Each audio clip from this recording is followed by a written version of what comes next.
Hi everyone, Al DeMarco here, and this is going to be your Thursday video report. I hope you've been following Steve Buden's #1 NBA crew here so far in the playoffs because they are off to a sterling 9-3 start, and you've gotten every single one of those releases at a huge discounted price, including half-price play of the day releases each of the past two nights, both 50-dime winners last night with Atlanta, the night before with the Houston Rockets, and today, half-price play of the day once more. Playoff winner number 15 out of 17, dating back to their 5-0 final sweep last June, and 50-dime postseason winner number 14 out of 16 on the Bulls-Bucks. You get it for half price by using coupon code NYC. NYC. And Brian Rosica, 100-dime max wager winner number 14 out of 18. His first round total of the year, part number 2, Chicago-Milwaukee, the over-under. Now, he had a 100-dime winner for part number 1. His part number 1, first round total of the year 2 nights ago. Spurs and Clippers staying or going over the total. You got that play at a discount of $85, getting it for just $14. I saw he had another 100-dime play today. I saw it was another total. I made it another $85 discount. You get it for $14 by using coupon code BR14. BR14. And of course, you can always check out all the other additional promos, etc., over on the homepage. Now, let's get to a quick review of last night's action. First of all, Hawks. Talk about close, right? Both games last night, right there at the end. Hawks get the cover. Why? Well, listen, if you have to point fingers, you have to point them in two directions. One deservedly so, one not so deservedly so. First of all, Deron Williams, who has once again shown you why he is basically just a shell of the player he once was with the Utah Jazz. Oh, sure, he went for 35 points, matching a playoff career high in game number 4. But last night, again, a miserable performance, 2 for 8. So, 2 for 8 in game number 5. A combined, 2 for 15 in games numbers 2 and 3. So, what can I tell you? 4 for 23 in games 2, 3, and 5. And 35 points in game number 4. Now, the other guy is Brook Lopez, who, listen, I say not deservingly so, because without Brook Lopez, the incredible final 6 weeks of the regular season, the Nets are watching these games on TVs just like you and I, okay? But last night, Lopez, who had 3 double-doubles in the first 4 games, 4 for 13 from the field, only 3 rebounds, and a total of 15 points. One of the reasons, A, he didn't do a good job getting down on the post, nor did the Nets get him the ball down low. And Al Horford, who I said yesterday had to have a big game, responded with 20 points and 15 rebounds for his own double-double.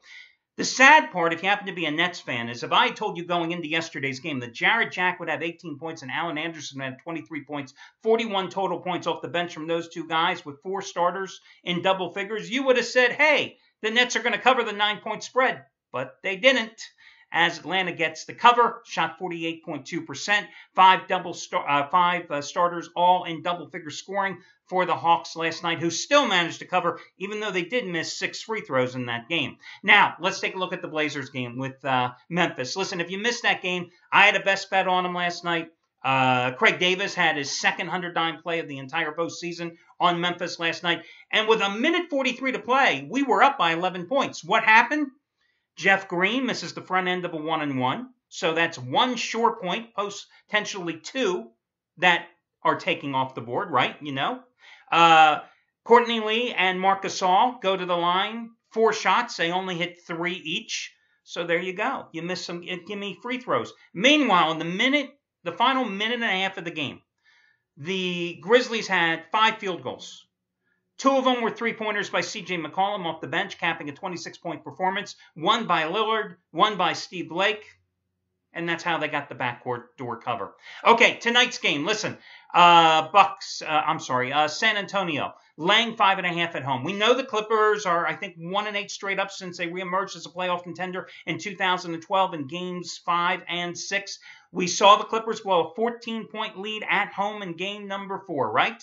We saw how they lost a game with the tip-in called goaltending on DeAndre Jordan in the closing seconds. But we also saw the same problems bother the Clippers that have bothered them throughout the series, and that's why I told you the Clippers would win game number 1 last Sunday, and the Spurs would rally to win the series. It's their bench. 29th most productive unit during the regular season. Hey, Doc, You're part GM, aren't you? It's your bench. You should have done a better job than just getting your son. All you're doing in game number 4, you played 3 guys. I don't know why you went out and got Spencer Hawes, by the way. He can't be that bad, could he? 2 points in the entire series. But your son had 16 points, which was big for him in game number 4, had 2 points off the bench in game number 5. Big Baby Davis, who looks like he should really be attending a Jenny Craig convention instead of playing in the playoffs, he was worthless. Jamal Crawford is your only offense and has been the entire season, right? Difference in the game. Spurs, 48 points off the bench in 89 minutes. Clippers, 17 points in 51 minutes. And again, Griffin, Redick, Paul, all playing 40-plus minutes again in that game. So, Spurs, are they going to close it out tonight? Absolutely. Can they get the cover, though? With all that being said, and despite the fact that, listen, Popovich may once again go to the hacking DeAndre Jordan tactics as he used in the second and third quarter, bridging the 2 quarters, fouled him intentionally 8 times, and Jordan was 7 for 16 from the line. So when your big man's a lousy free throw shooter and, you're taking a road dog, that's always a bit of a concern.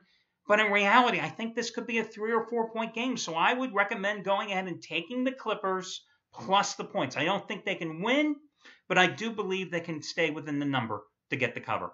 That'll do it, guys. Best of luck to you all, and I hope the audio worked for today's video report because I cannot possibly scream any more than I can into my computer's webcam and microphone at the moment, having some technical issues. So some days when you find that the video is not there, sorry, you got to crank it up until I can figure out a problem or a solution to this problem. But best of luck to you guys, and I'll talk to you again tomorrow when we do this one more time.